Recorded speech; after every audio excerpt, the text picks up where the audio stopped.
Civil sense. वो मूत्रालय नहीं मंत्रालय लिखा। एक सिविलियन सोसाइटी में रहने वाले सिविलियंस के भीतर पाए जाने वाले मोड़ जो उसे समझदार और जिम्मेदार नागरिक बनाता है। पुलिस को बुलाना जरा ना 6000 INR फैमिली के साथ जा रहा।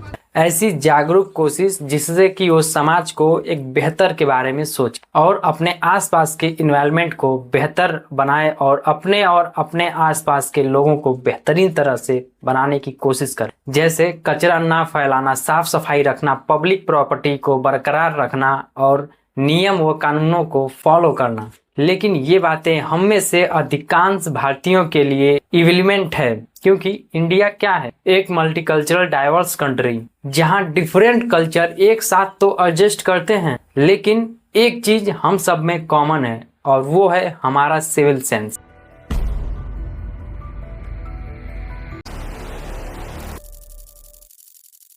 हम भारतीयों में इतनी तो क्वालिटी है कि हम भारतीयों को किसी भी कोने से उठाकर दुनिया के किसी भी कोने में रख दें तो वहां पर एक छोटा भारत बन जाएगा।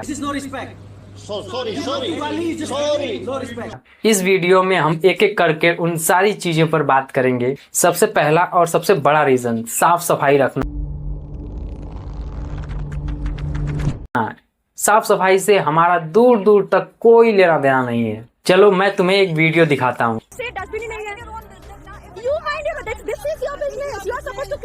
ये वीडियो नैनीताल की है। एक टूरिस्ट ने रोड पर ही कचरा फेंक दिया तो वहाँ के लोकल्स ने कहा कि इस कचरे को डस्टबिन में डाल दो। तो उसके जवाब में पता है लड़की क्या कहती है? एक तो गलती करी, ऊपर से रियलाइजेशन तक नहीं।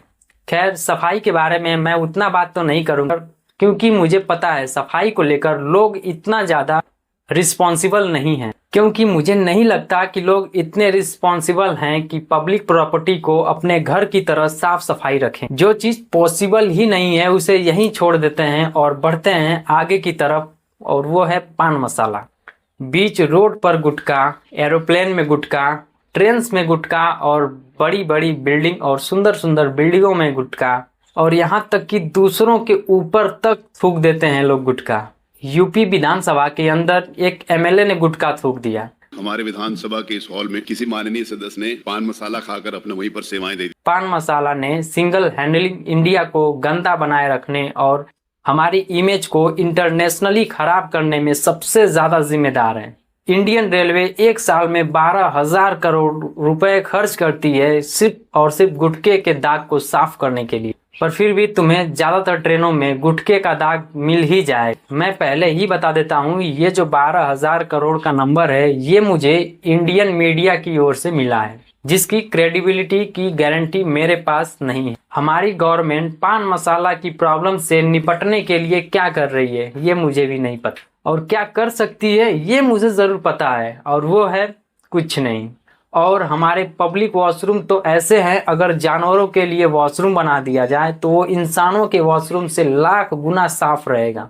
विद्या बालन का एक ऐड आया करता था, जहाँ सोच वहीं शौचालय। घर में शौचालय कहाँ है? बहू को घर में कहाँ, खुले में ही जाना पड़ेगा। बहू, फिर तो तुम घूंघट भी खोल ही दो। एक तरफ तो आपको बहू का घूंघट भी सरकाना गवारा नहीं, और दूसरी तरफ उससे खुले में। इस तरह तो हमने कभी सोचा ही नहीं था। तो अब सोचो, घर में शौचालय बनवा। जहाँ सोच वहाँ शौचालय, जहाँ सोच वहाँ शौचालय। पर इससे लोगों को क्या समझ में आया? जहाँ सोच वहीं शौचालय।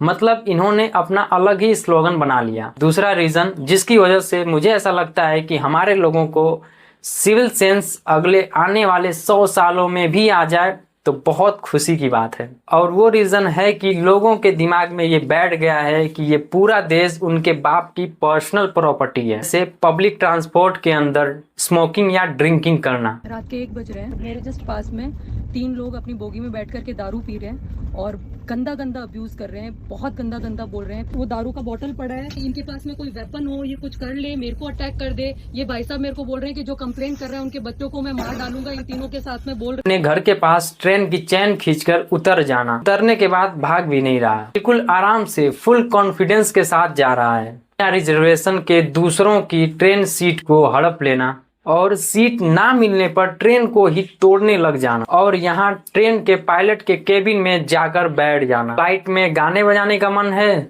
बजा दिया। और ड्राइविंग सेंस हमारे अंदर इतना है कि क्या ही बताऊं। इसका जहां मन आता वहां गाड़ी मोड़ देता। रॉन्ग साइड गाड़ी चला रहे हैं और सामने वाला भाड़ में जाए, कोई मतलब नहीं। रोड सेफ्टी और रूल्स रेगुलेशन की तरफ लोगों का ध्यान ही नहीं है। कुछ ट्रक और ट्रैक्टर तो इतने ओवरलोड होकर चलते हैं कि बीच सड़क पर ही पलट जाते हैं, जिसकी वजह से बेचारे बेकसूर लोग मारे जाते हैं। रोड पर चलना नहीं आता, पब्लिक प्लेस पर बिहेव करना नहीं आता। पब्लिक ट्रांसपोर्ट में लोग अपने फोन को ऐसे चलाते हैं जैसे कि अपने बेडरूम में बैठे हों। फुल साउंड पर रील्स और यूट्यूब वीडियोस देखते हैं। मेन प्रॉब्लम ये नहीं है कि वो गलत कर रहे हैं, उन्हें तो पता ही नहीं है कि हम गलत कर रहे हैं। तो गलत नहीं है तो कश्मीर के ग्लेशियर पे दारू की बोतल क्या कर रही है? अगर इंसानों को रहने का सही ढंग ही नहीं है तो क्या वो सचमुच इंसान है? लोगों का ध्यान अभी भी बहुत पीछे चल रहा है और सबका ध्यान डेवलपमेंट की जगह रिलीजन पे है। बिल्कुल कोई बैलेंस ही नहीं है, क्योंकि सारे धर्मों को प्रोटेक्ट करने का ठेका हमने ही ले रखा है। सोचो कि एक इंसान कितना डेल्यूजन हो सकता है कि उसे भगवान को बचाने की जरूरत पड़ सकती है। मुझे तो ये समझ में नहीं आता कि भगवान को इंसानों से प्रोटेक्शन लेने की जरूरत कब से पड़ गई। और एक तरफ वाहियात हरकत करते हैं लोग और वो है चोरी, और पब्लिक प्रॉपर्टी को ही चुरा कर लेकर चले जाते हैं लोग, जैसे ट्रेन की बेडशीट चुरा लेना। तो ये सिविंग सेंस का मिसिंग फैक्टर है ना, ये लोगों में कैसे लाया जाए, वो हमारे लिए एक इमरजेंसी होनी चाहिए। सिविंग सेंस जैसी चीजें ही कल्चर को रिप्रेजेंट करती हैं। हमें अगर अपनी इमेज को सुधारनी है तो इसका कोई ना कोई सोल्यूशन निकालना पड़ेगा। अगर शुरुआत करनी है तो यहीं से कर लो। अपने दिमाग में बैठा लो कि पब्लिक प्रॉपर्टी हमारी नहीं है। सिविलाइज्ड बनोगे और इंसानों की तरफ पेश आओगे, तभी देश साफ सुथरा रहेगा और ग्रो करेगा। आई होप कि आपको ये वीडियो देखकर सिविल सेंस का मतलब समझ आया होगा। अगर ये वीडियो आपको पसंद आई हो तो हमारे चैनल को सब्सक्राइब, लाइक, शेयर जरूर करें। मिलते हैं फिर किसी दूसरे वीडियो में, तब तक के लिए जय हिंद, वंदे मातरम।